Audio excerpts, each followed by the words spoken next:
The Georgia Senate race ends today. David Perdue goes up against the trust fund socialist John Ossoff, and Kelly Loeffler goes against the racist and anti-Semitic Raphael Warnock. The Senate prepares for certifying the presidential vote, and some are going to try and throw a wrench in the process from the Senate. And I can't believe this guy has been a pastor for over 40 years and doesn't know what this word means. This is Gene, and you're listening to Dumbasses Talking Politics. Hey, this is Gene. Welcome back to Dumbasses Talking Politics. It's going to be a really big week. First things first, the Georgia Senate races are going on. The Republicans need to win at least one Senate race in order to maintain a majority in the Senate. So far, it's looking like they're both extremely close races. It's looking like David Perdue will actually beat out John Ossoff. Kelly Loeffler looks like she's having a tough run against Raphael Warnock, which makes no sense. Raphael Warnock is an absolute nightmare. If we do not take at least one senator in Georgia, this could be an absolute disaster for the country for the next 2 years. Taxes will go straight up. Regulations will be put on. The ACA will be kicked out again with all the bullshit inside of it. We'll be walking down a socialist path. Watch as the government tries to beat up the Constitution. We really need to win that Senate race. This is a really scary day. And already there seems to be some hanky-panky at play in Georgia. They're already saying it could be 2 weeks before we know who wins these elections. It's just like, oh God, here we go again. Now, I never would have imagined that the state of Georgia could go blue. Georgia does have a Republican governor, but now they elected Joe Biden as president, and they elected, there's a possibility they elect 2 senators who are Democrats. It's just incredible. If anyone in the world believes this election was fixed, I do. I'm one of these people. And I'm going to say something I've never said before. Joe Biden's not my president. I never said that about any president. But I think he took it illegally. I think it's just an absolute terror of what could actually happen to our government if we do not win those Senate seats. If we do win those Senate seats, we basically create a lame duck session for the next 2 years until the Republicans will win back the House and probably take more of the Senate. Because if you think Joe Biden is going to do anything good in this country in the next 2 years, you just absolutely wait. So we'll have to see. We'll talk about it again tomorrow. You can hear by my voice I'm still going out of it. But tomorrow is also a big day. It's when the Senate will actually certify the vote for the presidential election. Now, there are several Republican senators that are actually going to contest the election.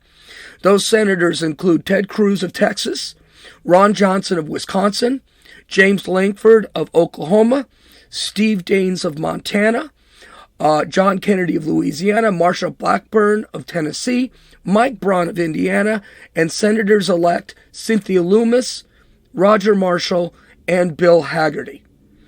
This goes on top of Senator Hawley, who basically tried to sue to get everything stopped as far as the count.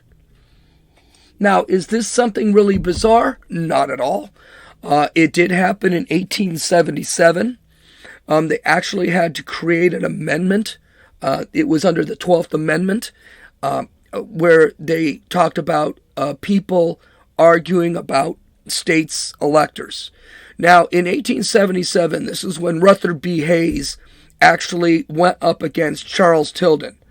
And you may recognize the date. It happened right after the Civil War. So this was kind of a really bad time. The South argued. The South had issues with some of their there's votes because they believe that a lot of people after the Civil War were actually not voting or couldn't vote. So there was a lot of confusion. This argument also happened in 4 states. In this case, you're talking about 5 or 6 states. So the chances are very unlikely. The chances is this is going to be very unlikely to do much of anything, but maybe just shine a light on the corruption or on the problems in this past election, especially when it comes to mail-in balloting, how the votes were counted, the machines. I don't think anything's going to change here. Okay. So Ted Cruz, basically, he's actually spearheading this, said, quote, "We do not take this action lightly. We are acting not to thwart the democratic process, but rather to protect it." He and the other 10 senators, quote, "featured unprecedented allegations of voter fraud, violations, and lax enforcement of election law, and other voting irregularities." The 11 senators in a joint statement said, quote, "In 1877, Congress did not ignore these allegations, nor did the media dismiss those raising them as radicals trying to undermine democracy. It has been suggested that Ted Cruz should be thrown in jail and actually hung as a treasonous traitor, as a traitor. So this is where that line comes from. Instead, Congress appointed an electoral commission consisting of 5 senators, 5 House members, and 5 Supreme Court justices to consider and resolve the disputed returns. Once the audit is completed, individual states would evaluate the commission's findings and could convene a special legislative session to certify a change in their vote if needed. So essentially what they're saying is, let's take 10 days. Let's take a look at the certification in 10 days. And let's see what happens. And then we'll give it to the states, Pennsylvania, Georgia, Arizona, Wisconsin, into these states. Let the states determine if their votes should count, and then we move on. And after 10 days, that's it. Mike Pence said he welcomed the investigation. He said Vice President Pence shares the concerns of millions of Americans about voter fraud and irregularities in the last election. The Vice President welcomes the efforts of members of the House and Senate to use the authority they have under the law to raise objections and bring forward evidence before the Congress and the American circle and the American people on January 6th. Many in my circles expected this. They believe that Trump's legal team is going to bring up some incredible evidence that he has not brought up in the last 2 months. And it's going to make, this evidence is going to be so outright insane that it's going to make certification of this election impossible. When I ask why the Trump legal team waited so long, I get 2 answers. They respond by saying it's an extra month to look for the evidence, which kind of makes sense, and that the media and other Democrats may wage a war on this new information, which actually makes more sense looking at the way the Democrats have been working. I was hoping to hear some of that evidence. I haven't yet, and the certification's tomorrow. So I'm thinking it's probably more posturing than anything else. And we'll talk about this, because I'm not necessarily 100% for this. I also think it's waiting. It's just delaying the inevitable, that Trump is not going to be president on the 21st, I believe it is when the inauguration. And it's just more pandering. But even if it does go through and it is 10 days, things are going to go the way things go. The chances of this are going to be, of overturning anything, are going to be rail thin. Though there was a very interesting article raised by this by the Epoch Times last week. I got this information from the Dan Bongino show, and I read it And it makes absolute sense. It does make absolute sense. So basically the Epoch Times discussed, and Epoch Times is a right-wing newspaper. It's one that I actually subscribe to. And it talks about the constitutionality of this kind of vote. So, according to the Epoch Times, the counting of votes is primarily governed by the 12th Amendment of the Constitution and the amended Electoral Count Act. Now, the Electoral Count Act came after the 1877 election of Rutherford B. Hayes versus Tilden, because the Constitution was just a tad bit iffy in that area. Continuing from the Times, the Constitution simply states that the electors of each state have to make their list of votes, quote, which they shall sign and certify, end quote, and send those to the President of the Senate, which is the Vice President, Mike Pence. Quote, the President of the Senate shall, in presence of the Senate and House of Representatives, open all certificates, and the votes shall be counted, the 1804 amendment says. The Electoral Count Act of 1887, currently known as U.S. Code as 3 U.S. Code 15, establishes a procedure for how the votes are counted, how to raise objections, and how to resolve disputes. First, it says the Vice President indeed presides over the proceedings. Then, it says the House and Senate leaders each designate 2 tellers. The VP opens the envelopes with the vote certificates and hands them to the tellers for counting. The tellers then read them out loud, count them, and hand them back to the VP to announce the results. Then, rather convoluted language, the law says the Congress members can object. At least one objection from each chamber is needed to trigger a separate vote by the House and the Senate to the objections. If both chambers agree, the objected voters are rejected.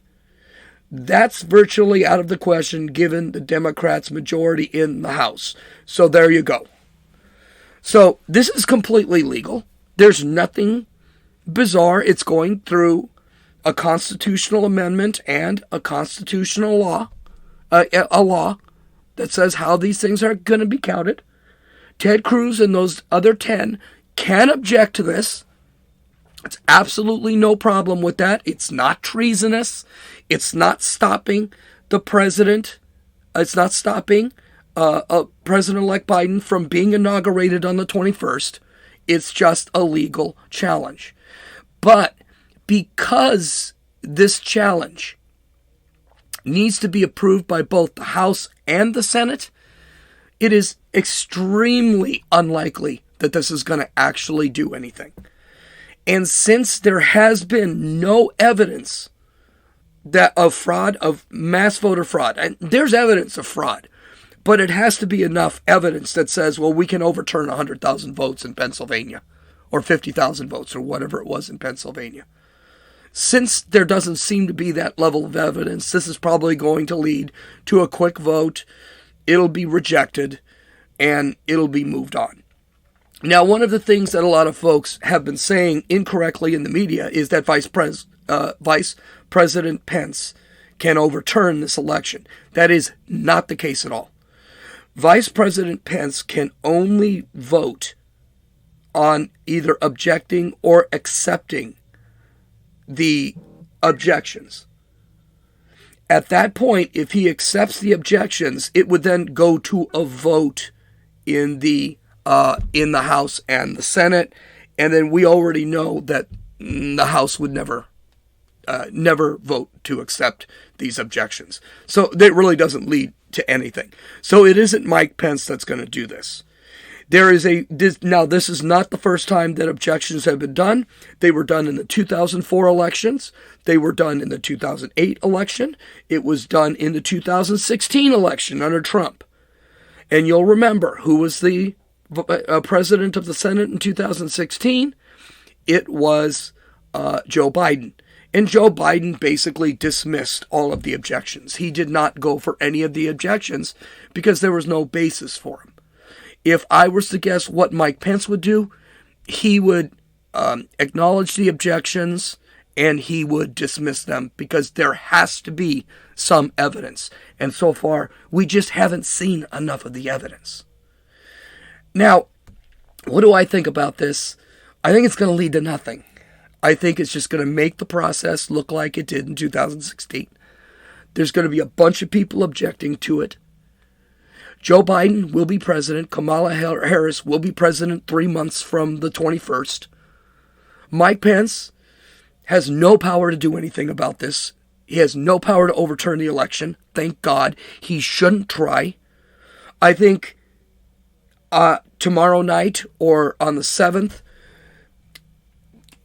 Donald Trump will probably have no choice but to concede the election. I wish he would have done it 2 weeks ago because of the Georgia races. He's causing a lot of conflict in the Georgia races, where Republicans don't even want to vote right now because they're so upset about how this election went. And I understand why the election went bad and why they don't want to vote, but we have to get those senators in there. But I also think this is kind of a dangerous road to go down for Republicans. The states, right or wrong, should be able to certify their own votes without federal interference. This makes the Electoral College look weak. It's Republicans that right now that are actually saying that the Electoral College process may not be a great process. And it's Republicans who have benefited from the Electoral College more than anything. Since 1988, and I didn't know this, and I'm sure it might even go back further, the Republicans have never won a popular vote in the elections, which means, H.W. Bush won the popular vote in 88. So they haven't won since 88. They lost it in 2000, 2004, and 2016. They have become presidents. You had George W. Bush and Donald Trump losing the elections in the popular vote, but winning the Electoral College. I think it's very dangerous for Republicans to sit back and say, hey, the Electoral College doesn't work. Right? I think this is a very bad thing to do. And I don't like it. Listen, I'm not happy about the election. I think there was a lot of voter fraud. I have a problem with all the challenge, but I have no problem with all the challenges by the Trump legal team. I have no problem with all the challenges by the senators. John Hawley, I have no problem with him challenging the election. I have no problem with any of this. Nothing is going to come of it. I think Trump now would come better is there's a point where the fight has to end. We have other fights now that we need to maintain. We have to fight to get these senators. We're going to have to fight every BS thing that Joe Biden and Kamala Harris are going to do over the next 2 years. We're going to have to fight this social justice warrior crap. We're going to have to fight for our freedoms and the Constitution. And if that means we have to just say, okay, President Trump is no longer president, we'll deal with it. And now we'll go over Biden. We need to look ahead. We can't keep looking behind because nothing is going to change. And I'm just very worried about setting up something like this. I'm very worried about these Georgia seats. I think we're definitely going to win one. I think it's very likely we're going to win one. I think it's less likely we're going to win two. But at least we can create a lame duck session, and we need to fight. Now, we've got idiots like rhinos like Mitt Romney that are not going to help things. But we do need to look forward, and if that means Trump has changed the Republican Party, he has done more in 12 years. He's done more in 4 years than most presidents have done in 8, and I would even say 12 with that guy in the 44.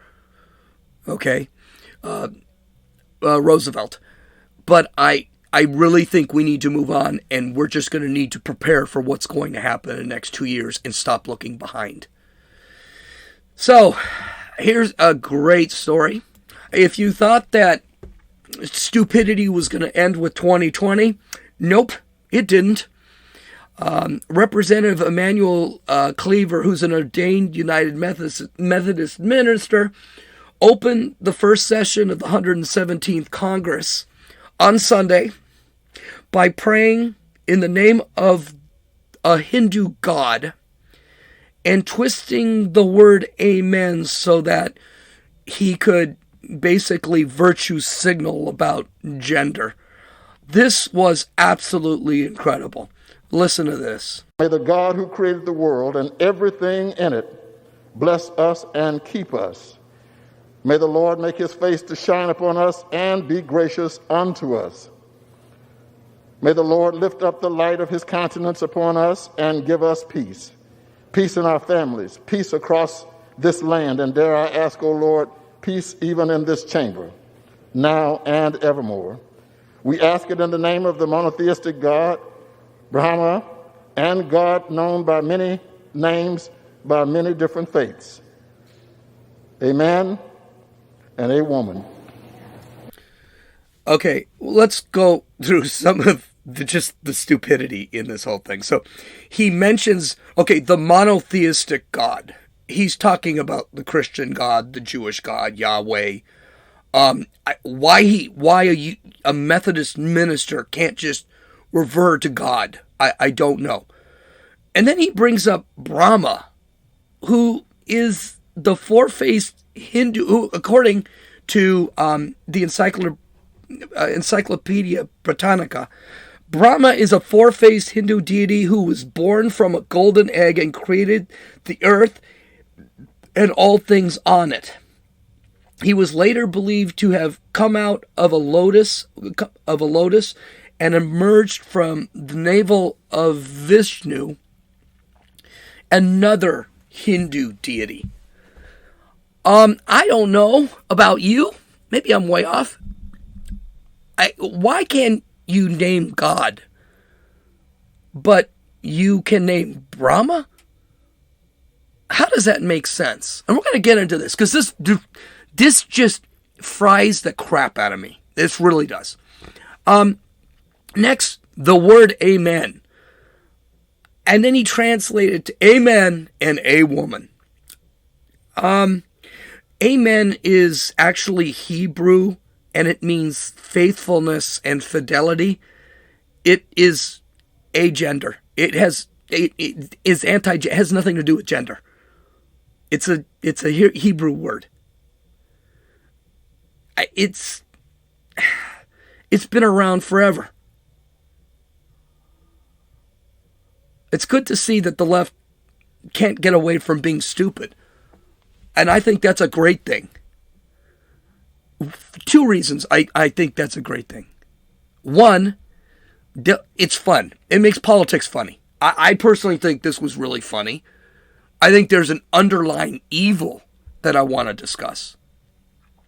But it also, really, this stupidity is going to get all these people kicked out of Congress. Yes, keep saying that. That's a great idea. The AOCs of the world, this idiot, Warnocks, the Cleavers, the Ilhan Omars, keep talking like this. Keep with the social justice, virtue signaling, because this is what all this was. This was pure virtue signaling. Don't tell me that this Cleaver didn't know what amen meant or where it came from. He's a freaking minister. And apparently he's been a minister for like 40 years. So that's where I think this is a great thing. Go ahead, Democrats. Keep doing this shit. Because, yeah, it'll work out for you in 2022. And let's not forget, we do have an election in 2022. So this is a good thing. But here's the underlying evil. First off, this is a direct attack on religion. You can't say God. You can't say the even if you want to refer to it as a Judeo-Christian God, you have to say monotheistic God. And then you have to bring up some god from, nothing against India, but I mean, India also has a caste system. They've got some real issues in India. And their religion doesn't make a whole heck of a lot of sense. I have studied the Hindu religion. I've also studied the Muslim religion. And this is not a mainstream religion in the United States. But you can name Brahma, but you can't name the Judeo-Christian God. This is from a Methodist minister. Do you know why? It's not social justice. It's not politically correct to name the Judeo-Christian God. I'm surprised he didn't name Muhammad. I thought we'd hear that. But, I mean, well, Muhammad is a prophet, but, or whoever the Muslim God is. But, I mean, when you say monotheistic God, you're mentioning him too. Let's not forget, Islam is actually just an offshoot of Judaism. Just like Catholicism is actually an offshoot of Judaism, direct offshoot of Judaism. We're actually, Catholicism and Christianity is basically a sect of Judaism. That's what we are. That's why I don't understand why they say Christians hate Jews. That doesn't make any sense. We believe in pretty much the same thing except for Jesus. And they still believe Jesus is a prophet. But this is a direct attack on Judeo-Christian principles. The other thing I can't stand is the twisting of language. Now, we see that all the time. We see that with gender, right? We see that with gender. There is no such thing as a man and a woman. A man can be a woman and a woman can be a man. And there are 12,000 different genders out there. No, there isn't. There's one gender. There's two genders. Man, woman, period. It's biology. You can't argue with it. They keep saying, oh, scientifically. I watch a YouTube video where people like Charlie Kirk and Ben Shapiro and Candace Owens are arguing with people that, and Steven Crowder are arguing with people who say there's like an unlimited number of genders, and they say, no, that's not science. Well, scientists say, no, scientists don't say that. Scientists say there's an XX chromosome and an XY chromosome. XY is male, XX is female. That's it. And if you cut your thing off, it doesn't change the fact that your XY is suddenly an XX. It doesn't change. We've got to stop. This is the crap that needs to stop. We have to stop messing with language. Merry Christmas, for example. I said Merry Christmas all year. And I said Merry Christmas because, and I've got a Jewish son-in-law. I'll say Happy Hanukkah.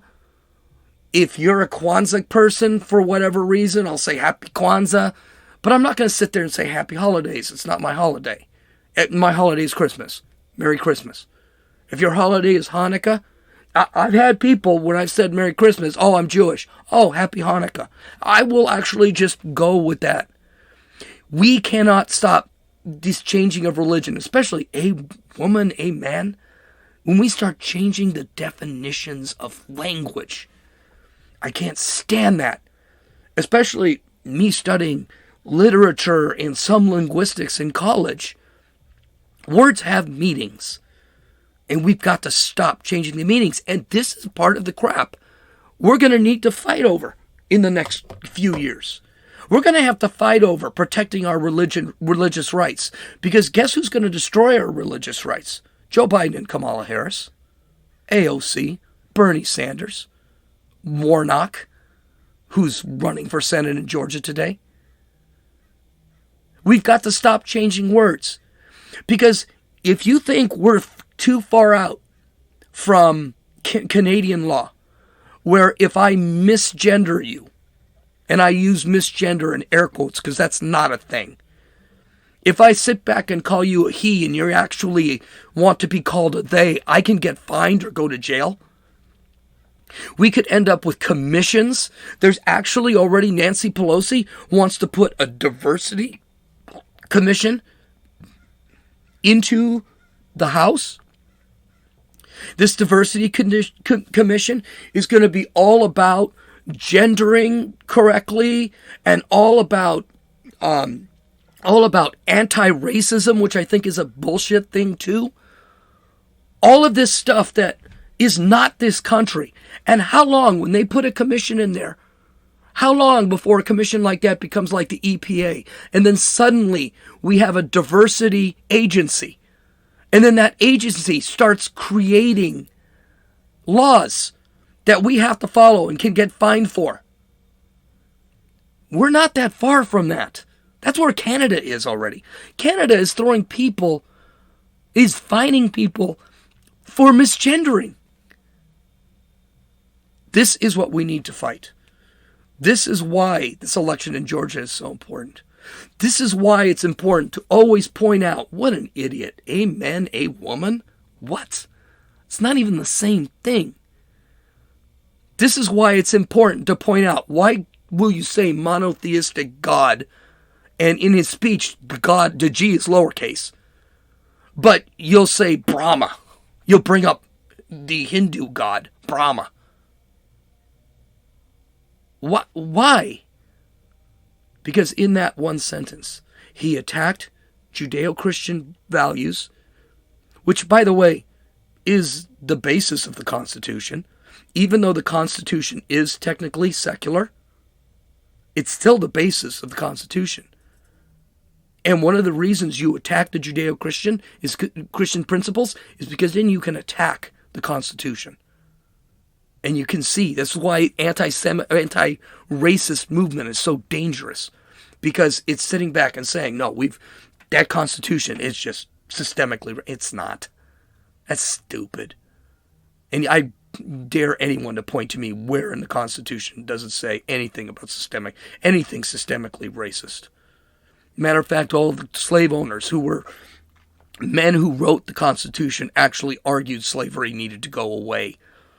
If anything, they knew that the Constitution defined that slavery needed to go away. You could read that.